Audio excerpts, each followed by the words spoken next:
It's a balmy morning here in Baltimore as we welcome you to historic Pimlico for the middle draw of the Triple Crown. Naomi Tucker here, so utterly pleased to be joined by Ron Nicoletti. Ron, you've done many of these important days and many Preaknesses before. Do you still get a little bit excited, some butterflies every time you come up? Yes, absolutely. The best time of the year is when I start doing these shows here. You know, I do TV in the morning, then come right on in the afternoon to do this. It's so much fun. And what I find is the people in Maryland are just so kind. Everybody says hello. It's not used to that a lot of times where I'm from. Warm people here in Maryland, that's for sure. So glad that you're joining me here on the morning show as well. We're going to dive right in. We've got 14 races to go through. The conditions of the track are fast main track, firm turf. We are set for the big day. Race number 1 is an allowance field, first level allowance, 6 furlongs the distance here. Ron and I key around similar horses, both look towards the number 7, where Paradise laid to get the job done here. Was in too deep, it seemed, in the Shackleton Stakes last time out. Yeah, it really drops into the allowance ranks, cut back to 6 furlongs. Failed to show much, as you mentioned, behind Wayburn in the 7 furlongs. So Shackleton at Gulfstream for Bill Downing. I think he's a logical contender in this spot. Well, one of the probably fastest horses early in this field is on the outside, the number 8, Shack's Way, who made a front-running race at big odds, got the job done, back-to-back victories coming into this. This is a tougher spot, though. Can he compete with them? We stepped up, but he responded in the first race after the claim by Greg Compton with that victory against those 12 5-starter allowance runners. So you can see early on in the wagering, he's the 7-5 favorite. That might change, and we both had some interest in the number 3 horse in here. But I think the number 7 and the number 8 might be the right way to go in the opening race. Absolutely. As we move on to race number 2, which also starts that early pick 5. I know you had a look at the sequence, Ron. Who have you got for us? Well, you'd say I went 3 deep in here. You know, 1 was scratched, so I used the 1A, the 5.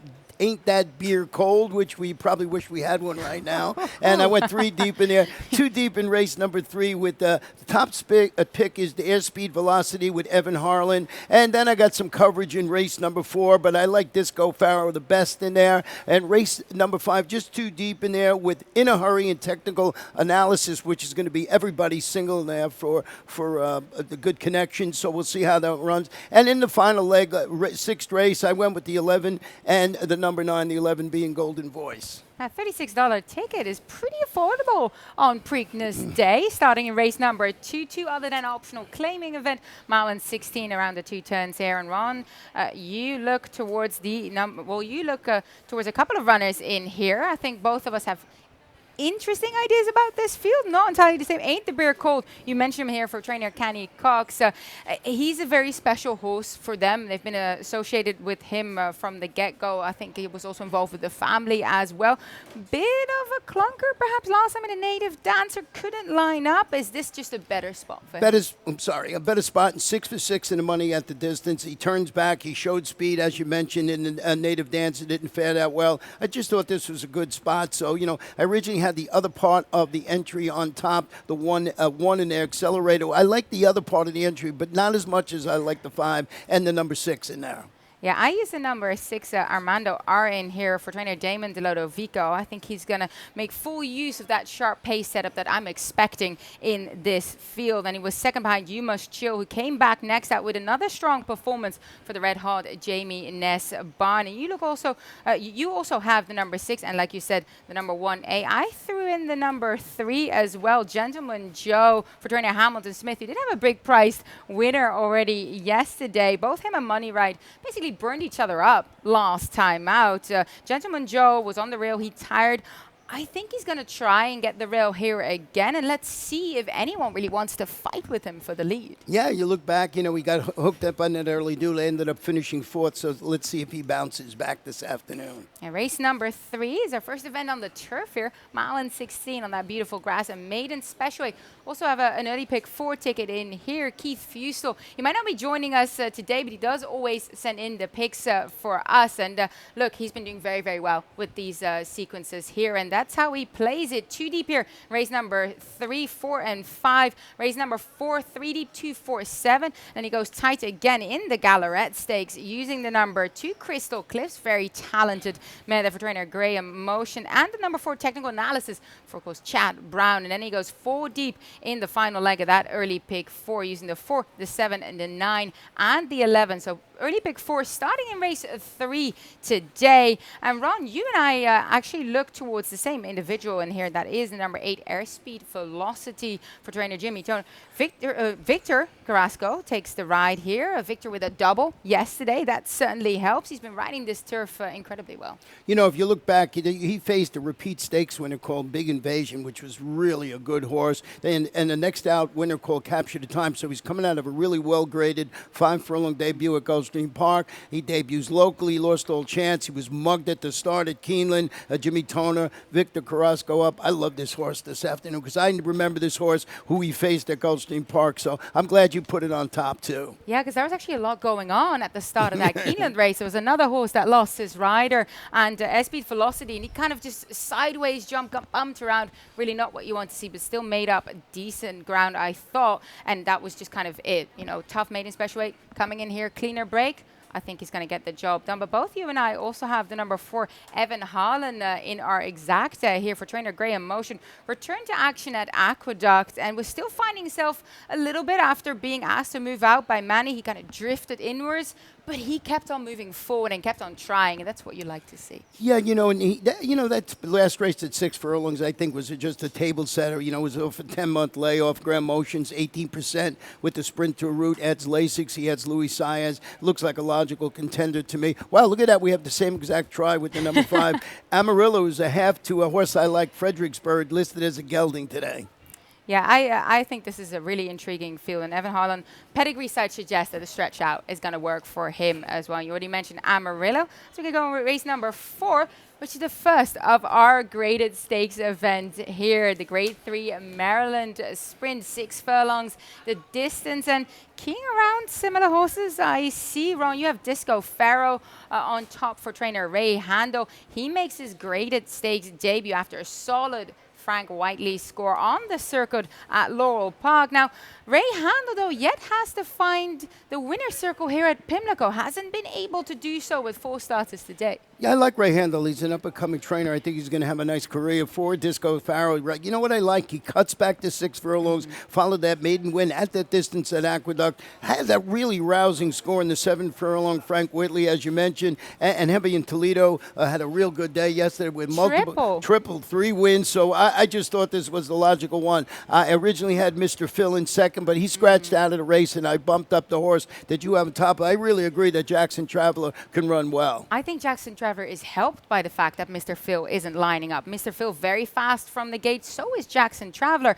And look, Jackson Traveler, Maryland champion, 2-year-old colt and 3-year-old colt, returning to the scene of arguably his best performances in his entire career. He's made 3 Pimlico starts, 2 of them he won, 1 second. Clearly he loves to be here and is coming in here for trainer Steve Atmason on an upward swing. So I think he's going to be very, very dangerous from the outside. Yeah, and who beat him last time out? Mr. Phil, who's not in the race, so you make a great point. Certainly helps as well. Race number 5. We're back on the turf here. Malin 16 in the Grade 3 Gallorette Stakes. We have a couple of different picks here, Ron. You landed on the number 5 in a hurry for trainer Shug McKay. He had a terrific day yesterday, so I do like that you put the 5-year-old mare coming in here after a strong, decent return on the 23rd of April. Yeah, I went with In a Hurry, stretching out to the mile in the 16. He got fanned really 5 wide when finishing second. He was only beaten a half length, and that was in the 2022 1-mile Dahlia right across town at Laurel. What a day Shug McKay had yesterday. Joel Rosario, one of my favorite riders. By the way, not their fault upstairs. I sent the wrong pick in second. It should be the number 4. Okay, yeah, I have the number 4 on top. Technical analysis for, of course, trainer Chad Brown, who is looking to score here at Pimlico, and she was so sharp from the gate in her last outing. She was joined by another runner there on the backside, but nobody really got their nose properly in front of Texagonales. That's how fast she is. She's a light-looking sort of turf individual, which I absolutely love, and I think she's going to get the run of the race here. Yeah, like I said, it's going to be everybody's. A lot of people single in those early wagerings. Definitely the one to beat. Looks like the lone speed. Her best distance, 4 starts, 3 wins, a third. So she's the run to use. And then the number 2 horse who you have on your ticket, and I do also, Crystal Cliffs, who was beating the nose in the Dahlia, returns, come off the bench in the Sand Springs at Gulfstream Park for one and only Grand Motion. Yeah, I have a lot of time for Crystal Cliffs. I think she's an ultra-talented mare. If you look back, she ran second in the Grade 3 Regret to Harvey's Little Goyle. Now, Harvey's Little Goyle went on to win the Grade 1 QE2 Cup and was third by a neck in the Breeders' Cup Filly and Mare Turf as well. Perhaps Crystal Cliff, just wondering if she's tough to keep sound. They just had a couple breaks with her, but she's so talented. So I'm glad to see her lining up here today. As we move on to race number 6, 14 races. We have so much action coming our way. Another turf event here, mile and 16. First level allowance, and both you and I, Ron, look towards the outside. The number 11, Golden Voice for trainer Mike Maker. We had a winner on board yesterday as well. Bit of a wider draw for her in here. I'm sensing that perhaps Tyler Gaffleon will have to slaughter in to save some ground. Look, she did win the 2 out of her last 3 with that close of hers. I sort of liked her for a second. When I did this stuff the other day, I had Murph, but of course Murph ran yesterday. But Golden Voice, I have a little bit of, I'm going to play devil's advocate because this one is 0 for 3 at the distance, stretches out, but was very game last time out to defeat those 50 starter allowance runners going a mile on Keeneland turf. You mentioned Mike Maker, saw you down there, everybody down there smiling yesterday, and Tyler Gaffleon will go for 2 in a row. I don't know how much stock you put into it that the horse is 0 for 3, because with the scratcher Murph, I think the race does set up for this horse. Yeah, I think she can get it done this time around. But yes, of course, something to pay attention to when you haven't won over the distance just yet. Both you and I also look toward Kate's Kingdom. You have her in 3rd. I have her in 2nd here. Look, I think she showed that she's capable of running them down late. I'm hoping there's going to be a little bit of pace for her to target. And I just find it quite intriguing here. We get Florent Giroux on board, of course, a jockey that has just been riding incredibly well here. Yeah, a bit of a price pay here. Yeah, Mona de la Cerda, I know very well, coming up from Florida. I'm glad you picked this horse. And Kate's Kingdom, as you mentioned, with Florent, I believe, had 2 wins yesterday. So, yeah, good pick by, we both had some interest, and you put it a little higher. Me, I went with the 9 in 2nd, but I think once you get past the 11, you can go a couple of different ways. Maybe you try and beat the 11 because of that 0 for 3 on the at the distance. Yeah, you mentioned Florent Giroux. Of course, he won his first Black-Eyed Susan yesterday on Interstate Daydream for trainer Brad Cox. So certainly he'll be coming in here with a smile on his face, no doubt, looking for more glory on this Preakness Stakes card. As we'll take a quick break before we return with race number 7.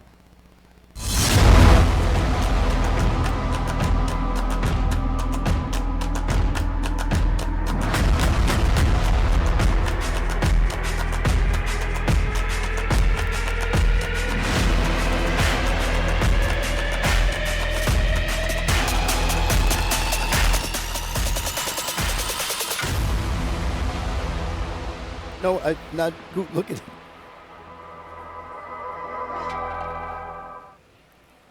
Welcome back to Pimlico Racecourse. We're on race number 7 of 14, 6 furlongs the distance in the Skipat. And Ron, you and I landed on the same lady in here, Scylla, for trainer Brett Brinkman, the number 6. She's trying to get back to some of that sharp 3-year-old form she showed last year. She was well up against it, though, in the Grade 1 Madison on her seasonal reappearance.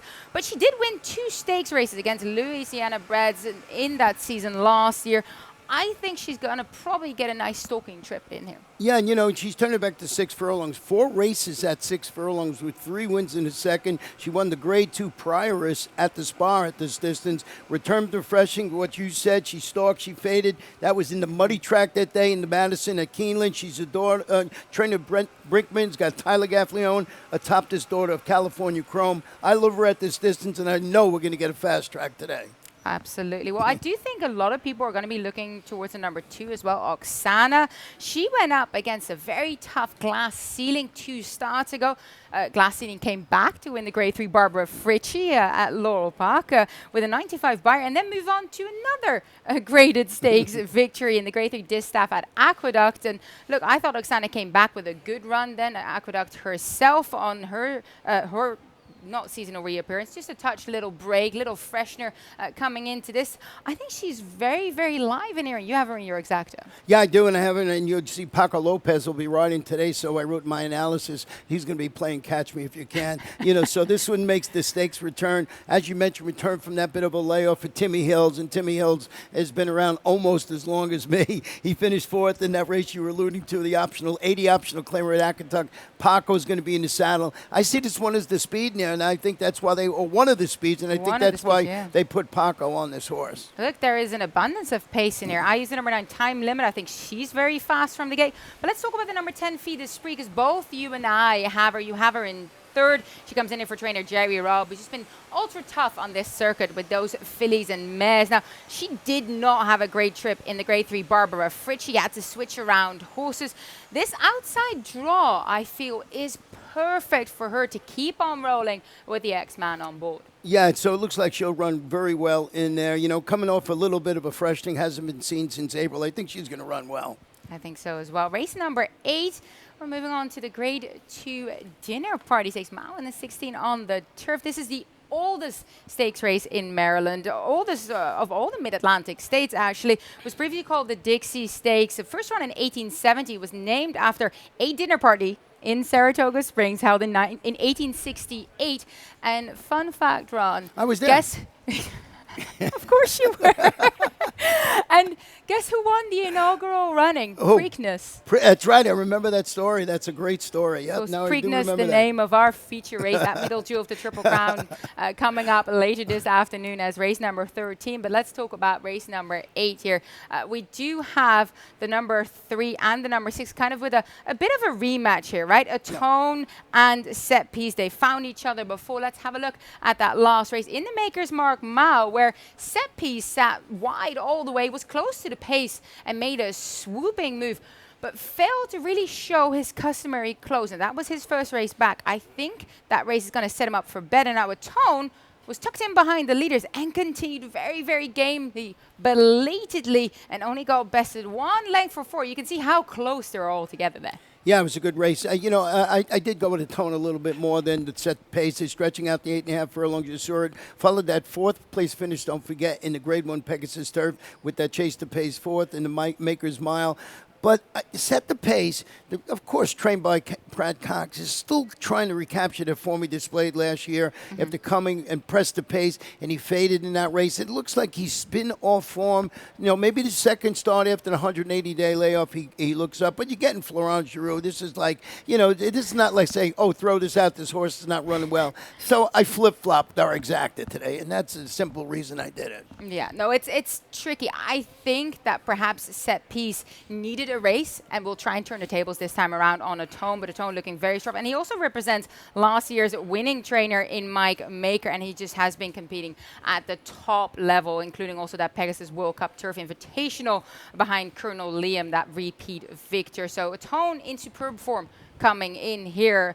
Quickly mentioned number 4, Beacon Hill as well. I find him quite intriguing for Michael Matz. I feel he's like a bit of a value up-and-comer. He came with a wide, sharp, late charge at Allowance race at Keeneland, got moved about a bit, was hanging inwards, but he kept on rolling. Just find him a touch intriguing in this spot. Yeah, a little case of second-itis, but that was a good performance last time out. He didn't get beat that badly, and you mentioned had a little bit of trouble in that race, so good connections in there. Michael Matz from this area, so a lot of people would be rooting. And Beacon Hill, I think that's in Boston. I'm not quite sure about that. Oh, you also have the number 2 in here as Yeah. well. Novo Sol, for of course, trainee Safi Joseph Jr. also has Kippy Longstocking in the Preakness later today. Won his first Gulfstream Park Champion Trainers title. Safi's on a roll already this year. Oh, he's amazing what he's been doing. And Novo Sol, the Brazilian bred, is turning back after making a bid for the lead. Flattened out, finished third, but that was behind Gufo. Gufo is a really good horse. Also, that was in the 12 furlong Grade 2 Pan American. Safi's got Junior Alvarado in to ride today. Junior riding first call now in South Florida. Great to have him down there. But when you see Gufo on your past performances, you got to take a second look no matter who the horse was, because that's a real nice horse for Christophe Clement. Yeah, a very, very strong horse. I've seen him live run on no occasion. Clement, of course, so happy with the way he's been performing. Now, Clement stable already had a winner on board yesterday, of course, with Pizza Bianca returning and perhaps going to Royal Ascot. So a variety of storylines throughout the day. Race number 9, another graded stakes event on this loaded undercut here on Preakness Day. Late pick, 5 starts right here. You did already see it flash there. I created a ticket, and look, I spread in just about every single race here, except for race number 12. 1, 5, and 7 here. Race number 9 that we'll dive in just a second. Race 10, 3, 5, and 10. I have a price play there. Uncaptured Spirit for trainer Mark Schumann is my shot there. Race 11, 1, 6, and 8. Ethereal Road, I think, is the one to beat in the Sir Barton. Although I love Mr. Jefferson after that strong performance in the Federico Tessio. My single is number 2, Caratari for trainer Brian Links. Comes off of a freshener. Sizzling speed. Louis Size on board is going to get him out the gates, and hopefully nobody's going to see anything but the back end of Caratari in race number 12, the Jim McKay Turf Sprint.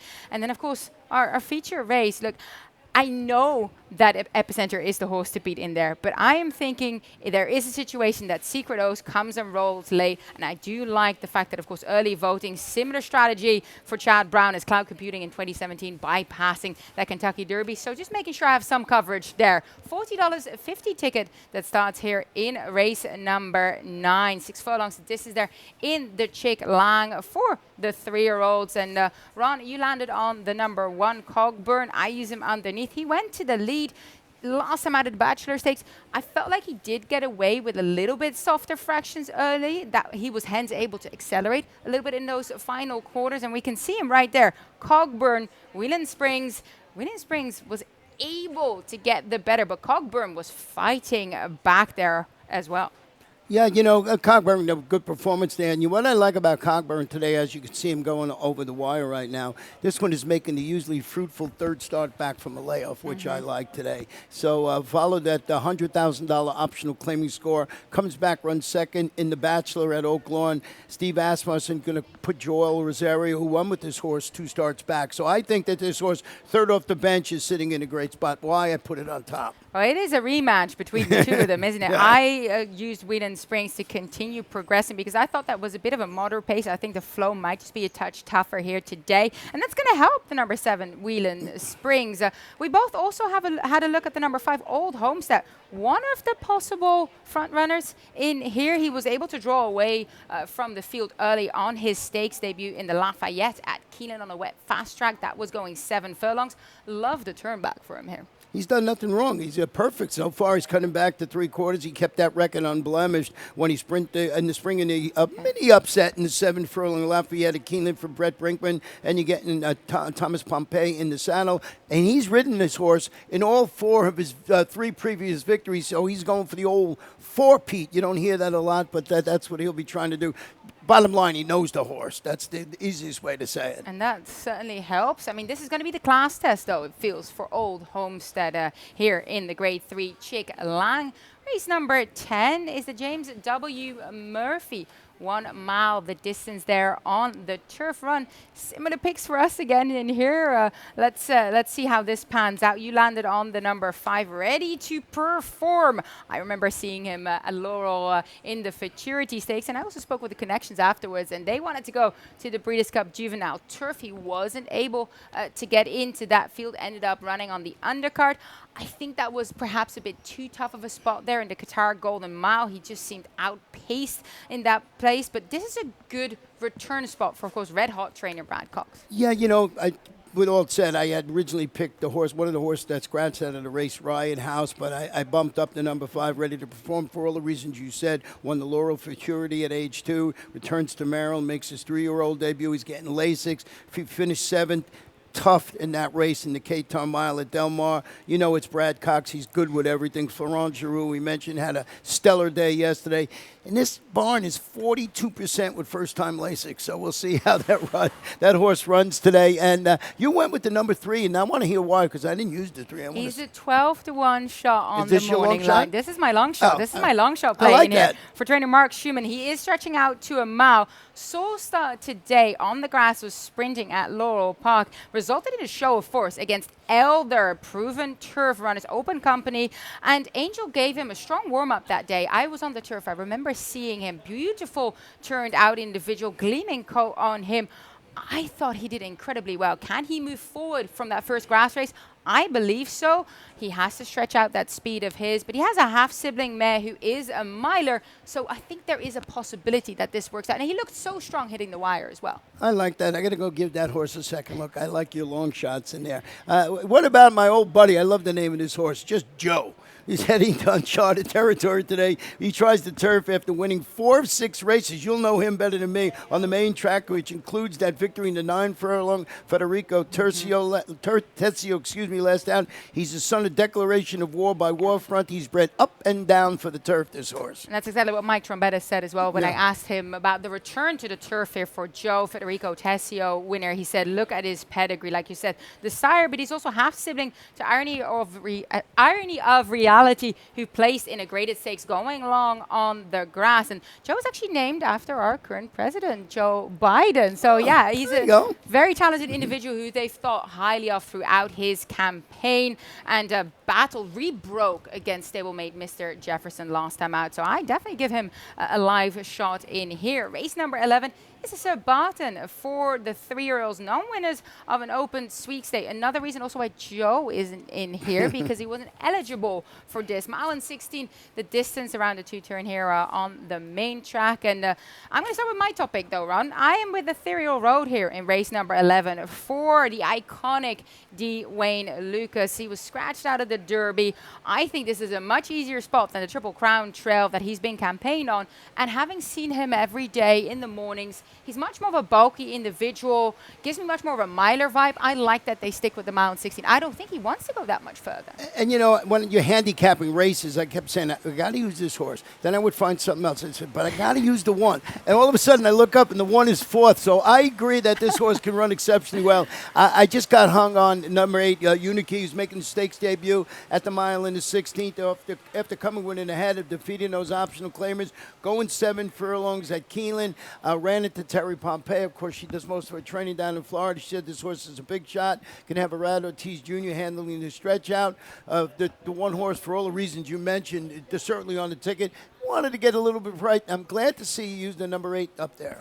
I do indeed. I give him a good chance because he's a dangerously fast individual early. He doesn't actually necessarily need the lead, but I think he's going to find himself here today, perhaps alone. And we know what happens when you're on the lane alone at Pimlico. You can continue and forget to stop. So I think Uniki is also not cheap speed. He stays a little bit as well. He showed that in the 7 furlong race last time out. I used Mr. Jefferson underneath here. Of course, the one that went ding-donging with the aforementioned Joe in the Federico Tessio was campaigned like a talented individual for trainer Michael Trombetta. Came into the Federico Tessio, and I asked Michael Trombetta before the race, like, how do you see his chances? And you know, when a trainer gives you like a bit of a sneaky smile, he's like, oh, he'll be okay. Runs up second at a big price, 15-1. So I like him in this one. I think Mr. Jefferson is much more talented than we might have seen so far. I agree, and he's 6-1 on the board. I don't know what's going to happen with a couple of scratches in there, but he's good. He's definitely worth the flyer at a price. We move on to race number 12, the Jim McKay Turf Sprint, 5 furlongs on the grass here. Single. My single. Let's go to the video as well. We can see Karatari in his last outing where he was just absolutely sizzling from the gate. Comes in here now after break, so this was last year at your track, Gulfstream Park. Gets the same jockey as Louis House right there on board. I just think he's a deadly combination with that low draw. And he had returned from the layoff. But if you cruise to his past performances, he always runs well fresh. You mentioned the connections. Brian Lynch, one of my favorite trainers. Louis Sayers returning on this Geldon. And as I mentioned, runs really well fresh. I think that's a good single for you. Yeah, I hope he's going to justify my faith here and that nobody's going to see anything but his tail when it comes to the final strides. But Ron, you have the number 7 in your exacta here as well. Grateful Bread for trainer Madison Myers. He is unbeaten on the Pimlico turf, very patiently campaigned by the stable. Jevi and Toledo with the triple yesterday on board. Yeah, I mean, what are you going to get hit now with a rock? You look down on these 2 for 2 on the Pimlico turf. He returns. He rallied to, come with his favorite, winning the 5.5 furlong King Leatherberry at Laurel. You mentioned the connections.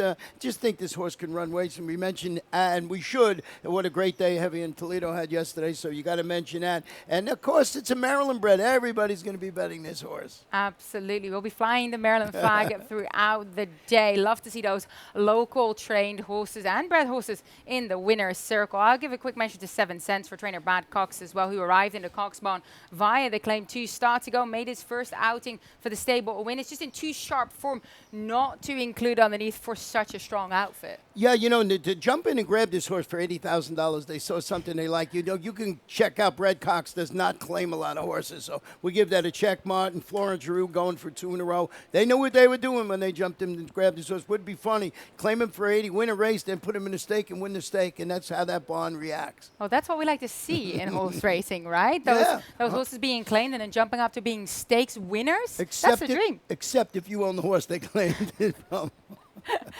We'll see how race number 12 pans out as we gear up for the 147 running of the Preakness Stakes, the middle jewel of the Triple Crown. Race number 13, and Ron, we'll start with the morning line favorite. No, actually, we'll start with your top pick. Why not see your case why you think the morning line favorite, Epicenter, number 8, is going to get beaten, because we're both trying to beat him in this spot. Well, he's stretching out to the mile in his 3/16 after his 2-race win streak, which included that victory in the 9 furlong Withers, ended when he was beaten in the neck by Mo Donegal in the Grade 2 order. I thought it was an excellent performance. He's the son of gun runner. He's the speed of the speeders on a track that usually favors this type of runner. It's Chad Brown. It's Jose Ortiz. So it was a speed play for me, basically. Not that Epicenter, was leading through the stretch in the Kentucky Derby. Not to say that I just am I leaving Epicenter off any of my tickets? No, but I'm going to try and beat it with early voting. Yeah, you don't want to get beaten by him. But look, early voting, it's only natural that we start to compare him to the 2017 Preakness Stakes winner in Cloud Computing, who lined up for the same connections, same structure, same path, bypassing the Kentucky Derby in favor of that 6 weeks rest. Chad Brown mentioned that to me, that this horse took so well to those 6 weeks. He's really filled out doing well. And that they don't really need the lead, which is really interesting. He said, we might prefer a target, but if there's nobody fast enough to go early, he's going to go and get the lead. I do wonder if perhaps Armagnac will try and press the pace, because Armagnac, they tried to rate him in the Santa Anita Derby, and that didn't work out. He was fighting Drain and Van Dyke and then came back in an allowance race where he had his ears pricked up front. On paper, he's not fast enough to pressure early voting, so I do like the case you made for perhaps the speed of the speed taking them all the way. And I just want to mention the number 1 horse in here, Simplification, who's ultra game on closing to finish 4th in the Derby. He ran exceptionally well, and I think we're talking about the speed and the tactical speed of early voting in Epicenter. I think this one sits in the catbird seat right off there, and he's a game horse, and he's very trackable. You can put him on the lead, you can put him off the pace, you can come from way off the pace.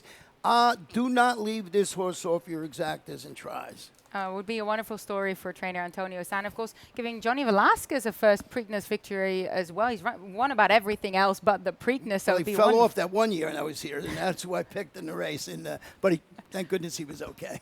Well, let's talk about Epicenter, though, your morning line favorite, second in the Kentucky Derby. Look like he had the roses already draped over him, and then Rich Strike at 80-1 came and nabbed him on the wire. But this individual has been competing at the highest of levels in his last couple of outings with aplomb. What an incredible individual. He ticks all the boxes. He's the real deal. And the question mark is he going to regress after that hard race?